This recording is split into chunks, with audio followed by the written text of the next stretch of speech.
আজকে আয়াসের 1 বছর পূর্ণ হয়েছে। আয়াসের জন্য সবাই দোয়া করবা যাতে ওর আগামী দিনগুলো অনেক বেশি ভালো হয়। ও আসলে ওর ব্যাকগ্রাউন্ডের দিকে না তাকায় যে অনেক বড় হইতে পারে জীবনে। এই দাঁত নিয়ে আসলে অনেকের অনেক রকমের আশা ছিল, অনেক নিয়েই ছিল। তো আয়াসকে দিয়ে সেটা পূরণ করতে হইতেছে, কারণ আর কোনো ওয়ে নাই। আয়াসের জন্মদিন, আয়াসের দাঁত ওঠা, সবকিছু নিয়ে আমাদের অনেক বেশি স্বপ্ন ছিল, কিন্তু কোনো একটা কারণে সবকিছুই নষ্ট হয়ে গেছে এবং তার কখনো পূর্বের অবস্থায় ফিরে আসা সম্ভব নয়। কিন্তু দোয়া করি আয়াস যেন কখনো আর তার পুরাতন ব্যাকগ্রাউন্ডের দিকে ফিরে না যায়। এবার আয়াসের জন্মদিনে এসে তিশা এবং আহাদের উদ্দেশ্যে এই কথাগুলোই বলল কিন্তু মৌসুন্দা। কিন্তু কথা হলো, হঠাৎ করে কেন মৌসুন্দা আয়াসের জন্মদিনে এসে এই কথাগুলো তুললো? তাহলে কি ঘটেছে নতুন করে? তাহলে চলুন বিস্তারিত এখন ভিডিওর মাধ্যমেই দেখে নেওয়া যাক। চলে আসি, আর একটা সেকেন্ডের জন্য আমরা মেট্রোটা মিস করি, এরপর আরো দেরি হয়। তো আকিবুদের বাসায় পৌঁছাইতে হচ্ছে আমার প্রায় সন্ধ্যা হয়ে যায়, মানে বিকাল, শেষ বিকালে আমি আর কি পৌঁছাই, যেখানে আমার সকালে পৌঁছানোর কথা ছিল। যাই হোক, তোমরা দেখো আয়েশ বাবাকে সাথে সাথে তুলে নিছি একটু ফ্রেশ হইয়া।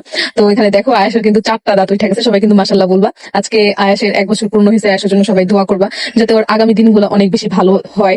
ও আসলে ওর ব্যাকগ্রাউন্ডের দিকে না তাকায় যে অনেক বড় হইতে পারে জীবনে। আসলে ওর জন্য অনেক অনেক দোয়া আমার নিজের থেকেও। তোমরা আয়েশের জন্য অনেক বেশি দোয়া করবা যাতে আল্লাহ ওকে সবসময় সুস্থ রাখে। আর সবচেয়ে বড় কথা কি, যে পিছনে যাতে ওরে তাকাইতে না হয়, পিছনের ব্যাপারের জন্য যাতে ওর কখনো কথা শুনতে না হয়। আর এদিকে হচ্ছে আমরা আসার পরে আখি আপুকে একটু হেল্প করতেছিলাম, রিয়াকে দুজনে একা একা অ্যারেঞ্জ করতেছিল সবকিছু। হেল্প করার পরে এখন আমরা নিজেরা রেডি হইতেছিলাম। আজকে আয়াসের হলুদ সন্ধ্যা, কালকে আয়াসের বিয়ে, ভাঙ্গা ডোল দিয়ে।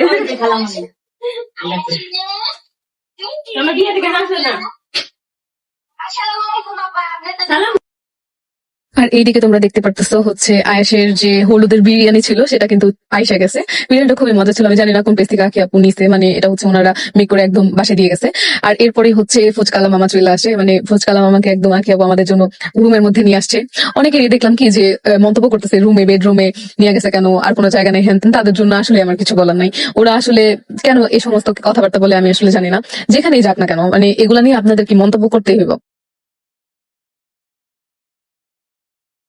তো যাই হোক, ওসব কথা না বলি, মোট নষ্ট না করি এই সময়। তো এদিকে দেখো ফুচকালা মামাকে সাজাইতেছে। ও না, ভুল বললাম, ফুচকালা মামাকে না, ফুচকালা মামার জিনিসপত্র গুলা সাজাইতেছে গাঁদা ফুল দিয়ে। যেহেতু হলুদে সবকিছু করাইতেছে, হলুদ হলুদ যাতে একটা ভাইব আসে, এই কারণে মামার ব্যাকগ্রাউন্ডেও আমরা কিছু ফুল লাগাই দিয়েছিলাম। আর মামার সরঞ্জামেও আমরা ফুল লাগাই দিতেছিলাম আর কি, যাতে একটু সুন্দর আসে ভিডিও ছবি। তো প্রথম ফুচকাই হচ্ছে আখি আপু খাইতে যায়, তারপর রিয়া খাইতে যায়, কিন্তু কেউ খাইতে পারে না। প্রথম ফুচকাটা আমি খাই। তো মামা এদিকে ফুচকার প্রসেসিং গুলা করতেছিল। এখানে মানে পানিপুরি থেকে শুরু করে সব ধরনের ফুচকার আইটেমই ছিল। আমরা অনেক থেকে একদম মাশাআল্লাহ একটা বাচ্চা, কি বলুন, একদম কম চালায়। ওর হচ্ছে মানে খাওয়া ঘুম ঠিক থাকলে ও একদম লক্ষ্মী একটা বাচ্চা, ঠিক আছে। তো আমি আবার বলতেছি, আয়েশের কিন্তু অলরেডি 4টা দাঁত উঠে গেছে। এই দাঁত নিয়ে আসলে অনেকের অনেক রকমের আশা ছিল, অনেক নিয়েই ছিল। তো আয়েশকে দিয়ে সেটা পূরণ করতে হইতেছে, কারণ আর কোনো ওয়ে নাই।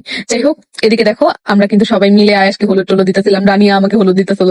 আর এদিকে একটু পর পর হলুদ দেওয়ার মাঝে মাঝে তোমাদের ভাইয়া আয়েশকে নিয়ে আসতেছিল ঠান্ডা করার জন্য। মানে একজন ভিডিও করে একজন হলুদ দেয়, তারপর হচ্ছে ওকে নিয়ে আবার একটু ঘোরাঘুরি নাচানাচি করতে হয়, ওকে ঠান্ডা করতে হয়, তারপরে হচ্ছে গিয়ে আবার ওরে নিয়ে ছবি ভিডিও করতে হয়। এরকমই করতে হয়েছে, আজকেও এরকম করতে হয়েছে। তো যাই